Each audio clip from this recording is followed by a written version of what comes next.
Psychology in Film Project by Rachel Warnock and Kelsey Webb. Character description. In the movie A Beautiful Mind, John Nash is a graduate student attending Princeton University. It doesn't take very long to observe that John is very reserved and very different from all the other men studying there. His interactions with other people are very awkward because he hardly speaks. When he does speak, his responses are very blunt and usually inappropriate for the social scenario. John also seems to have a very obsessive personality. Throughout his years at Princeton, John is obsessed with finding a thesis topic that is original.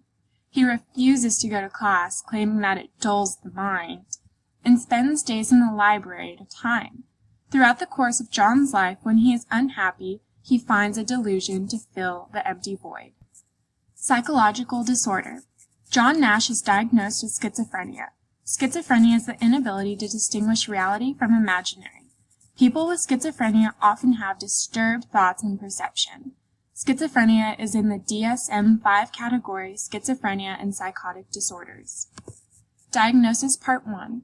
The first part of diagnosing John Nash with schizophrenia is that John shows catatonic behavior. John tends to stutter and mumble his words. He also seems to not know what to say when having a conversation. This is seen especially when John doesn't know how to ask out the girl in the bar, but instead explicitly asks for intercourse. John's catatonic behavior is also shown when Alicia asks him out on a date, and instead of responding, he just awkwardly fidgets. Diagnosis Part 2. The second part of diagnosing John with schizophrenia is that he has a symptom of delusions. John sees 3 imaginary people that he believes to be reality prior to his treatment. John's delusions can be seen in the movie by the 3 characters that give meaning to his life. The first character is Charles Herman, who is John's roommate at Princeton that acts as his best friend. Charles is always a support for John. The second character is William Parcher, who is a spy that hires John to break codes for the military and gave him a sense of intellectual purpose. Marcy is Charles' young niece that brings pure joy to John's life. She's a happy little girl that can always put a smile on John's face. She's also how John figures out that his delusions are not real when he realizes that Marcy never ages. Missing symptom. A symptom that John Nash is missing is disorganized thoughts. So John Nash is very organized. His work is done on Windows and may seem overwhelming due to all of the equations, but his work is recognized by other brilliant minds there at Princeton. John can also break codes just by staring at thousands of numbers. If his thoughts were disorganized, he would not be able to mentally break such mysterious codes.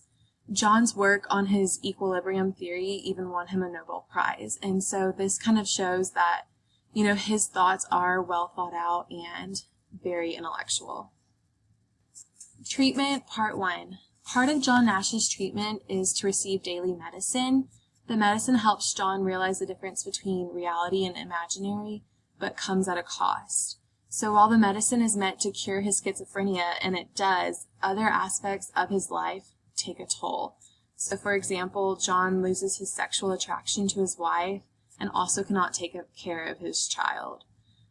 Medication is appropriate because it keeps the symptoms at bay, but it raises ethical concerns as John's personality changed and he couldn't function normally. When his psychiatrist asked John why he wasn't taking his medication anymore, he replies, "Isn't it better to be crazy?" implying that he would rather have schizophrenia and be himself. So for the treatment Part 2, John receives electrotherapy. So the projected outcome was that the electrical shocks would cure John of his schizophrenia, and in reality it didn't. In turn, the shocks made him lose his sense of self-worth and become depressed. At the time, electrotherapy seems appropriate to decrease brain activity, but it is now known that it's not beneficial for schizophrenia or any other type of mental disorder.